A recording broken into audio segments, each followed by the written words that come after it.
Let's do this. The Cult of Hockey podcast by the faithful and for the faithful. I'm David Staples of the Edmonton Journal, and I'm here tonight with Bruce McCurdy. Hey, Bruce. Hey, David, how you doing tonight? Good. It was a fairly tepid game. This is the second time I've said that in terms of Oilers wins, first against San Jose and now against Arizona. But it's the truth. The Oilers won the game 6-1. It was like a Tier 1 team against a Tier 4 team, frankly.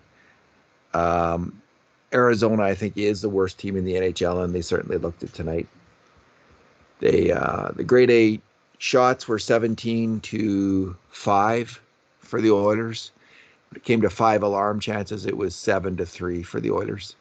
The game was never in doubt. The Oilers dominated throughout. Arizona put up little fight. Nonetheless, Bruce, a huge win for the Oilers in terms of the playoff standings. With LA losing, it looks like they're losing 5-1, if I'm not mistaken. So let's just check that. And of course, that'll change. That game will be over. A 6-1 final for the Kraken over LA. That's huge because, people were looking at the Kraken as kind of a free crack at 2 points in the standings, and that hasn't turned out to be the case tonight with LA. So, excelente. All right, Bruce, you were at the game. Nice to get some help from the Kraken. Yeah, that's for sure. What was the mood like at the game? Yes, sir. I was at the game. Yeah, it was fairly jovial. I think people felt like the game was in good control. Let's see what the attendance was.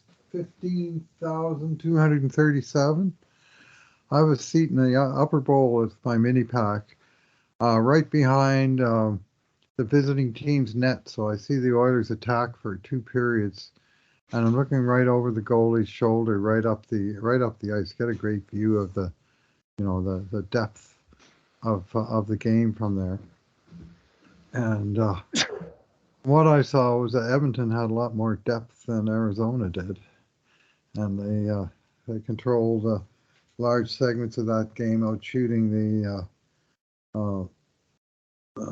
Coyotes 42-32, and in shot attempts it was 69-50 for Edmonton. So fairly good control there, and as you said, the more difficult shots, Edmonton had an even larger edge in those than they did in shots of all descriptions. Yeah, and the Arizona goalie, Vegemelka, looked good until he didn't. He sort of let out some pretty big rebounds as the game went on, and they were pounded in the net. All right, let's do our 2 good things, 2 bad things, and 2 numbers. Podcasters, what is your good thing? Yeah, a few good things in this game, but I'm going to settle on Jesse Puljujärvi, who got promoted to the first line tonight and responded in fine fashion with a pair of first assists, primary assists, when he smartly passed the puck to Connor McDavid on one occasion and to Leon Draisaitl on the other occasion. And both times the gifted teammates accepted the gift and put the puck in the net. But they were both very fine plays by Jesse. First one especially with the score 0-0, game's first goal, when he was just winning battles along the boards, and they were having all kinds of trouble getting the puck past him. And it looked like they were going to get it out in the was at least the second try, and he kept it in just inside the blue line, and he just kind of filtered an outside pass, and he just lobbed it through the lane into a place where McDavid could get it, and then McDavid took care of the rest of the business in tight to the net with a deke and a real roof job off the backhand to put Oilers ahead to stay. But I thought that was a very smart play by Jesse, just to funnel the puck in there when he held it in, because Arizona thought they were getting the puck out of the zone and they were starting to vacate the back. Same thing we saw Oilers doing the other night. This is what Arizona did, and there's McDavid alone with the puck. Well, you like that. And sure enough. Then he also set up the game's last goal. And again, it was a crazy long forecheck where Edmonton kept stealing or intercepting passes where Arizona couldn't get out, and Puljujärvi himself seemed to be in the middle of it, that they just couldn't get past him. And then finally there was a play where I'm still not sure McDavid didn't get a piece of this puck and kind of deflect the clearing shot, but again it went right to Yessa in the slot at the end of the sequence, and he spotted Draisaitl hanging off the side of the crease, and he managed to filter again a nice pass through a couple of sets of skates and sticks and so on, and there was Draisaitl's big paddle on the edge of the blue paint, just tapping it home, and perfect pass and easy goal from Leon's perspective. But in between times, I mean, 2 assists plus 2, that all looks good. He played almost 15 minutes tonight, which is more what you want to see with a winger. He played a minute and a half on the power play, and he did okay there. He had 4 shots on net. He had 4 hits. He had 3 giveaways. He had the puck a lot, but he also had 3 takeaways, so he got the puck back a lot. And I just thought he was very involved in the game and physically involved and right in the middle of the action for many different shifts. And he was rewarded with those 2 assists and overall more encouraging game than we've seen from him since he came back from his latest injury. He really gave Strawman a good hit with a kind of a reverse hit, knocked him right on his keister. Yeah, that goal by McDavid was interesting, Bruce. I was thinking earlier today, thinking about the Oilers' woes, and one of the things we have seen from the Oilers constantly is this. I was thinking about what's going wrong with Nurse specifically, and this kind of rushing out of the zone before you have clear possession, and the puck's really going out and getting caught on that. That's happened to Nurse and the Oilers' defense a lot, and that did happen to Arizona there, and McDavid puts it top shelf where Mama keeps the cookies. So that was a great goal by Connor McDavid and a very nice play by Puljujärvi. There was some grumbling, I think a bit at least, when Puljujärvi got put on the top line today. Of course, there's grumbling about everything the Oilers do, like that without exception. Without exception, there's people who think it's the end of the earth. I liked it. I mean, I don't. No. Why wouldn't you try? You just got whipped. Absolutely got whipped. Shake it up. Better change something. Now I heard from the Don, and he was saying, "What did Puljujärvi do to earn his spot on the first line?" My answer was, "What did anybody else do?" I mean, you got to change things up at some point. I mean, that was it turns out to have been somewhat of an inspired choice. I think he, yes, it needed a vote of confidence more than anything from the coach, and he got it, and he paid it back. Yeah, I was starting to worry a little bit. Like, I don't think Todd McLellan liked Puljujärvi much as a young player. Liked his game, to be fair to McLellan, probably was okay on the person. I don't know. But, there was a lot of really bad negative rumbling from media people who were close to McLellan at the time. And in the end, Drew Remenda kind of spilled the beans about what that coaching staff thought about Puljujärvi at the time, and they were really negative on him. So as things have been turning a little bit down for Puljujärvi recently, I was thinking, geez, I wonder if Woodcroft kind of harbors some of that residual feeling about this player. All right. And if he's going to get, not get a fair shake from the coach. I didn't really think that, I'm just a thought that popped into my mind, remembering all of that. So I thought it was actually good to see that vote of confidence from the coach, who I think is quite an interesting cat. Like, I think he's quite a positive thinking guy and a real strong teacher. So I would have been surprised if he had held some kind of grudge like that, and it turns out he probably doesn't. So anyway, nice to see Puljujärvi play so well. Bruce, my good thing. I mean, I could go with Ryan McLeod, who scored an absolutely fantastic goal, taking a pass from Yamamoto on the power play and charging in there. And maybe, it's hard to know whether he intended to do that first goal or not. I rated him. Did. I think he did too. So I rated that as actually a 5-alarm shot. Like, he was trying to do that. It's a very dangerous shot, and we're seeing it in the NHL a lot. Lots. Just like we're seeing the over-the-shoulder shot from a tight angle. Like, the NHL shooters have raised their game and are making shots that previous generations of NHL shooters, if they weren't named Wayne Gretzky, didn't attempt very often and didn't make.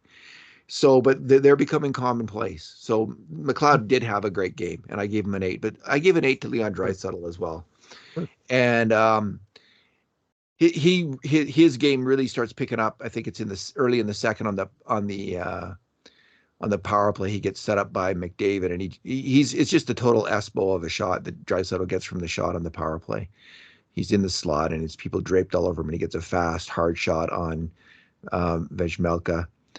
Then twice in a row, and on the second one, the goal results, Draisaitl bursts down the wing, cuts in the middle, and changes the angle on a shot twice in a row on shots at the last second, which makes it exceedingly difficult for the goalie. And the second time he does that, there's a rebound, and Hyman comes in and cashes it in for a goal. I mean, that kind of shooting stick work, I think Draisaitl is actually more known for, obviously he's known for the executioner shot, his one-timer on the power play. I don't know if he does this a lot, where he will change the angle on his shot. He usually just hammers it, honestly.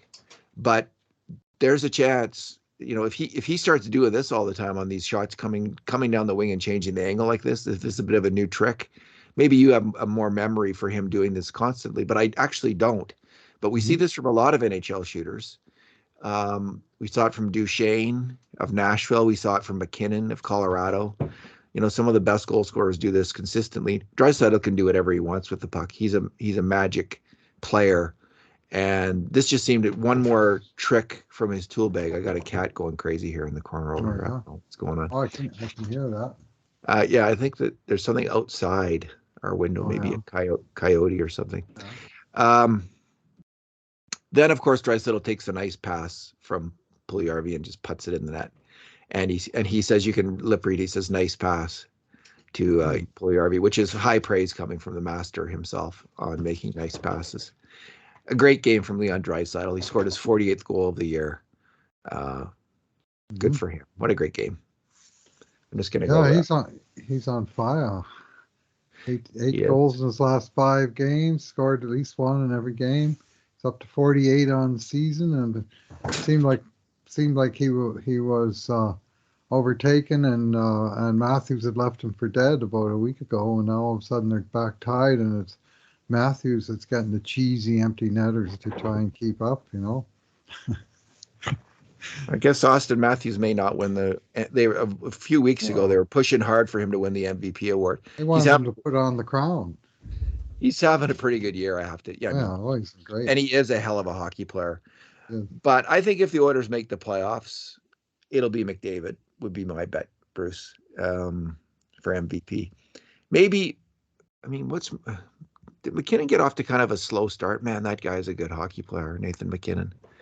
And Barkov in Florida, like the players that I've seen who have really impressed me have been McKinnon and Barkov, other than McDavid and Draisaitl. I think Austin Matthews is a good player, but the ones that I think have stood out, just at least in the games I've seen, are those other 2 guys from Florida and Colorado, and our 2 guys here in Edmonton. And there goes my cat. And Shesterkin and Rangers. Yeah, that's right. I didn't think crazy in the nets that he's making a case as well.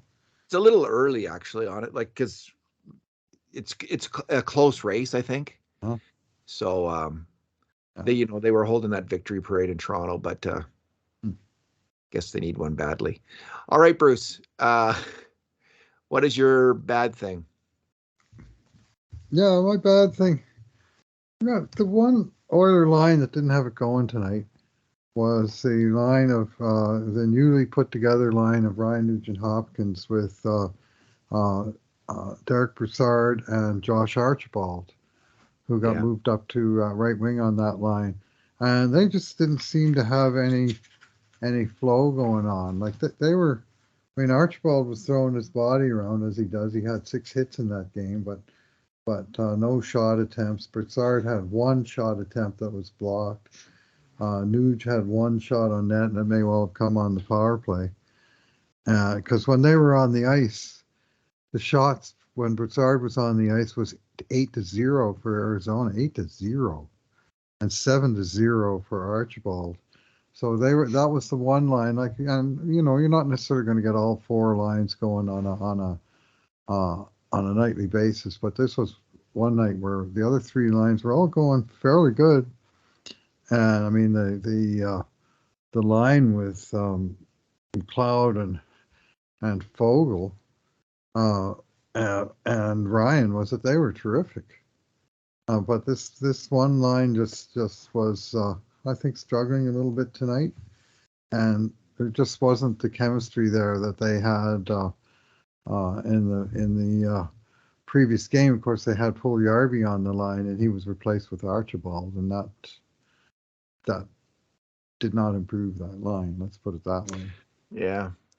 I actually don't think McLeod is a top 6 winger at this point in his NHL career. I mean, tonight he had his best game of the year probably, but I don't think he is. He was playing 4C tonight. Yeah, he was playing 4C, and I just don't think he is. But I think he should be on the third line, like on the wing, unless they want him at center. Maybe they need him at center as the fourth center. But they have Derek Ryan; they can play there. I get, Ryan is better on the wing, so maybe that's why. If you're going to maximize your center ice position, which is the key forward position, you want to have the three big guys and then McLeod. I mean, that's a pretty good group of centers. You have to say it's the best group of centers in the NHL, down the middle. So with McLeod there in the 4C spot, but yeah, Brassard, I think he has looked good. Tonight didn't look. No. He didn't do anything, but Archibald, I don't know if is he a third line winger? Is Cassian, like both those guys have been really iffy hockey players. Fogel, I think, is a third line winger. So I don't know why. Why can't they move Fogel up to the third line? It might mean shifting someone off to their wing they're not used to playing or something like that. But Brassard's a veteran player; he should be able to do that. So I think Fogel should be on your third line with Nugent Hopkins and Brassard probably. And I haven't seen again. I know every time there's some people in Bakersfield that think Holloway just isn't ready, some fans down there. And I respect that view because they're seeing those games more than I am. I'm not seeing them, but I saw some highlight reel plays by Holloway on the weekend. Man, he made a couple nice passes. So we'll see about that. I still have a feeling we may see Holloway, Dylan Holloway, up on the wing. I have a theory about fans of minor league teams, having been one myself of the Edmonton Trappers for many years. And that is that they always seem to think, well, this guy that I really like this guy, and he's going to be good in the big leagues here, but he needs just a little bit more time, maybe another season down there, at least another month before he's quite ready to go up yet. And it's kind of I won't say biased, but almost a little bit of wishful thinking that gets mixed in there. They're not anxious to see the good ones go. So that's what it. Yeah, that could well be, Bruce. There's a little bit of psychology in there, and that's only natural. Yeah, I agree. That third line was mediocre. Was okay. I mean, they didn't give up anything to speak of. There wasn't. I don't think there was a grade A shot in those 7 shots or 6 shots they were out for. But they didn't create any either. At least according to what I was watching. They created nothing. Yeah, they created no shots at all. Yeah. Nuge was good on the PK and on the power play. Yep. So as usual, he's got so many Swiss Army knife attachments that he's going to help you in some area or another. But his line wasn't really going, so that's not a night we had a whole lot of bad things to choose from. So no, they did actually. They were out for one bad one. Keller's one timer in the second. Nuge was out there. I'm not sure if that was even strength or not, but Nuge was one of the people who allowed that cross seam pass. He and can't remember who else the other guy was. Bruce, my bad thing was the Arizona Coyotes. That is I don't know. Like maybe they're a better team than they look, but that team just looks like a shell of an NHL team. I mean, how many players on that team could make your average playoff team? And tonight they were missing Jacob Chychrun. I guess he's hurt. Yeah. And they've just traded Johan Larsson, who was a decent forward. Yeah. That is a terrible hockey team. So, and they're going to play, what is it, 4,000 seat arena next year, something like that. What a mess of a franchise. It's a Yeah. joke. Well, I mean, this was a schedule loss for them tonight too. I mean, they played in Winnipeg last night. Not only did, I mean, they played, I think it was 7 seconds left in overtime when they lost it. So essentially, they played a 65-minute game in Winnipeg, which is a non-trivial flight to Edmonton. Yeah. And at least I got the clocks going in the right direction. But uh, them coming in here and Edmonton stinging from a very bad, embarrassing loss on national TV was a recipe for not much good happening for the Coyotes tonight, and not much good did happen for the Coyotes tonight. And I'm going to hand it to a couple of local pundits, Jason Strudwick of TSN 1260, who went on his daily prediction. He went on a limb and said Arizona's going to get 1 goal or none. And I thought, well, that's bold. And here we are. And then Robbie Brown of 630 Chad, another former NHL player, and he said the Oilers will be stinging, and Arizona is just coming into a hornet's nest of, Edmonton needs a win. They got to play their best game. They're going to be, cranky as hell, and it's going to be a long night. And he predicted 5-1 or 6-2 for the Oilers, but he also went out on a limb and said that their Japanese Village Goal Light, which is a feature they give out every time that the Oilers score 5 goals, and he promised that they'd be giving out that prize of a free appy by the end of the second period. He didn't just say it was going to happen in the game. He predicted correctly that the Oilers would have 5 by the time the second period was over. So those guys really nailed what kind of a game it was going to be. And sometimes, I mean, all these pundits, they got some right and some wrong, and we always ridicule them when they get them wrong. Well, so I'm going to give them a little pat in the back for getting this one right. Well done, Jason and Robbie. Yeah. I wasn't aware of just how bad this team was. Anyway, They let's. had 17 minus players in this game, Dave. They had Nick Ritchie, who managed to come out even, and the other 17 were all -1 to 3. Is that your number? No, my number is actually 4. Okay. And my number that's the number of times, consecutive times Evander Kane spent in the penalty box between actually spending any time on Edmonton Oilers bench. Yes. This was really quite remarkable. Kane went in with the coincidental minor at 1906 of the second. So, of course, he came out at 106 of the third, and he got involved in the play right away, and he started running around. Like, he was still mad at whatever that scrum was. I thought, the whole second intermission, they'd come out and everybody would be cooled down. Well, he had a bee in his bonnet, and he ran Goss Despair, and he ran Dyson Mayo, and then he creamed a third guy, and finally the ref called him for, was it, what the heck did he call it? Interference. When he was trying to shoot the puck and he nailed the guy at the same time, but he just came out of the box. It seemed like he was just trying to get a piece out of every player and finally got a penalty. So now he goes back into the box at 1:38 of the third. So he comes out at 3:38. Now he gets another shift of almost a minute, 54 seconds. And again, the puck follows him around. He's barging around all over the place. And then he takes a tripping penalty. And of course, by now he's getting real mad. But at this time, he also, like, I was watching him the whole time. I thought, geez, that's a foul. That's a borderline foul. They're going to call one of these ones. Surely, eventually they did. So it goes back into the box. Oilers kill off yet again. I mean, this is the impressive part. The Oilers killed all 3 of the penalties right in a row. The first one was coincidental, but the second, third, and fourth one, so it just came. So he goes back in the box at 6:47. He comes out at 8:47. Now he plays another 20-second shift, and he finally gets to the bench at 9:07 of the third, fully 10 minutes after he'd gotten on the ice. He didn't spend a single second on Edmonton's bench. And by the score sheet, he actually took 8 minutes in penalties in a span of 7 minutes and 41 seconds.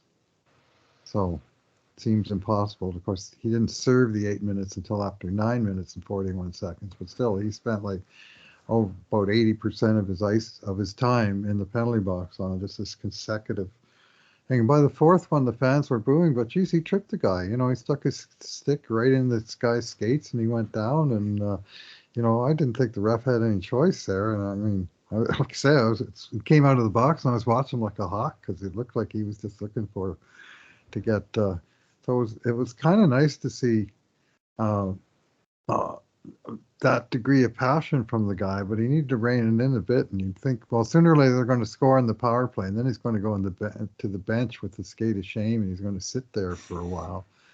But they kept killing the penalties, so he kept coming out, and he seemed to be the like a magnet, the puck and the play, and the other team, they would just all gravitate to him right away, and all hell broke loose there for a long stint. I don't think I've ever seen a guy take 4 penalties in a row without making it to the bench even once.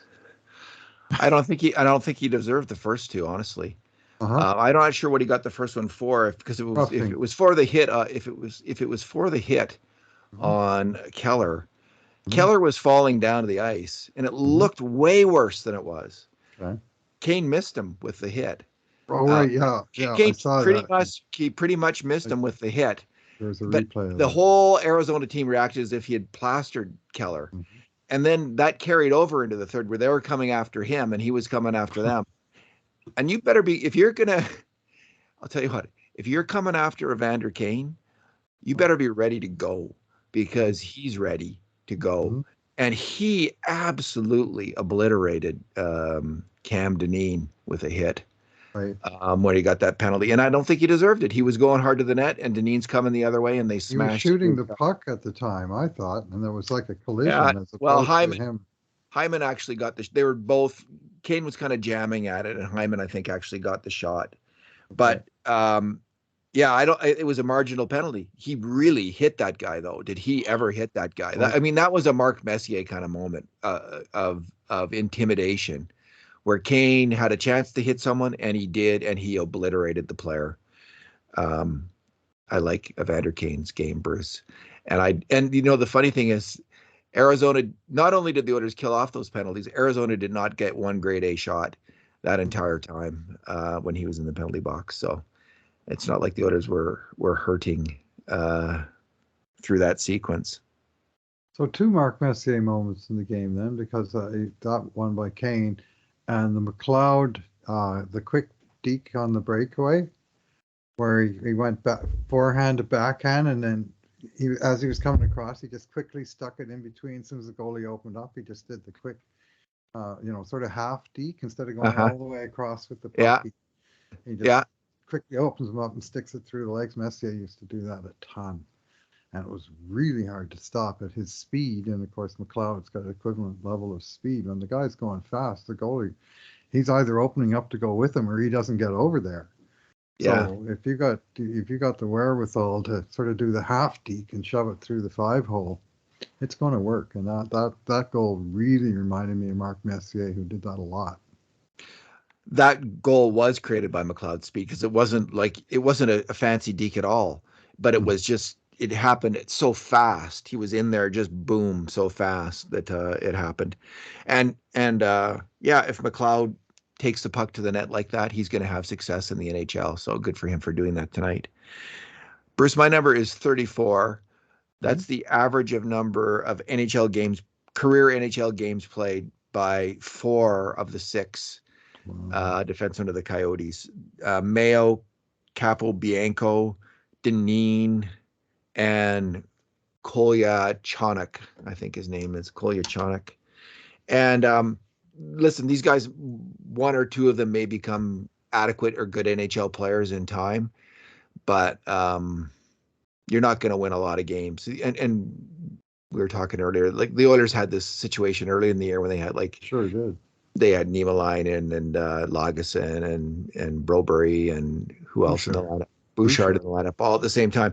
The Oilers went through a spell, and they actually did okay-ish through that spell. They didn't lose all the games, but that's pretty tough to have 4 such inexperienced defensemen all at once in your lineup. That's like, remember the 80s Leafs that had Yep. Benning, McGill, and Boymastruck, 3 rookies, I think, all on the team at the same time. And they were just a rancid team. And I remember the 72 Leafs that lost their players to the WHA when they lost Ricky Lee, Brad Selwood, and who was the third guy that they lost all at the same time, and they were only left with Jim Bob McKinney and Neely. some really young guys. Yeah, some really young, unpolished guys, and it takes a while. It does take a while. It And does. you're going to learn some harsh lessons at the against star players on the other team. There's no way you're not. When you've got that many, you can't shelter them all. There's no chance. That was just Harold Ballard being cheapskate, wasn't it? Yes, it was. And Yep, he was sinking. making money hand over fist, but he lost Bernie Prant because he offered him like I think it was $40,000 a year, and Was it Jim Dor? Philadelphia Screaming Eagles offered him 85,000 a year. Well, I mean, what's the guy going to do when he gets offered to double his pay? He's going to take it. Was it Jim Dory? The other one who Jim left? Dory, yeah, it was Jim Dory. He went to New England, yeah. Yeah. That's right. And Mike Pellick stayed in Toronto. But they had this young defense that they'd been growing for about 4 years, and they were just starting to get half decent. And then 3 of them took off to the WHA at the same time and their goalie, star goalie Bernie Parent, Well, that's a huge, huge and loss. and Jim Harrison that came out here to Edmonton, and they lost Paul Henderson, and they lost Norm Ullman that came out here, and they lost Dave Keon. I mean, they lost a huge, huge chunk of their team because Harold Ballard was too cheap to pay his players. He would rather just sit and complain about the other league. Selwood and Lee were pretty good players. So they replaced them with John Grisdale, Larry Yeah. McIntyre, and Joe and the immortal Joe Lundgren. Joe Joe Lundgren. Yeah. Oh man. Yeah, he was a Newfoundlander, Joe Lundigan, so I rooted for him. I was a Leafs fan, and at that time I was a Leafs and an Oilers fan because they weren't in the same league, so I didn't have a conflict. It was only 79 that I had to choose, and by then Harold Ballard had completely lost me, so it was an easy choice to make. What a terrible hockey person. Terrible All right. choice. Yeah. That's true. So, All right. That's it for tonight, Bruce. What's up next? all right, Wednesday night, LA Kings coming to town. This is a big game, and it's going to be almost second place on the line with the Oilers gaining 2 points on them tonight. So I haven't quite looked closely at the standings, but if the Oilers are able to beat Kings in regulation on Wednesday, that should put them in a tie. I think Oilers have a game in hand. I'm not quite sure, but it's close, and it'll be closer if the Oilers can manage to pull off a win over the Kings on home ice. And it's it'll be an interesting game. Todd McClellan's 1,001st game. He had his 1,000th game tonight, spoiled by Seattle Kraken. I'm looking forward to seeing Evander Kane up against Drew Doughty, and we'll see how the Oilers' defense. Doughty back?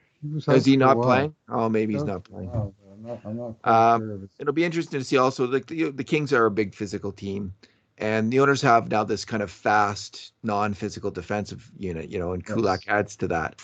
So it'll be interesting to see, if rock beats scissors, or if the Oilers can somehow paper over that problem. See what happens. Bruce, thanks for talking tonight. All right. Thanks for listening, everyone.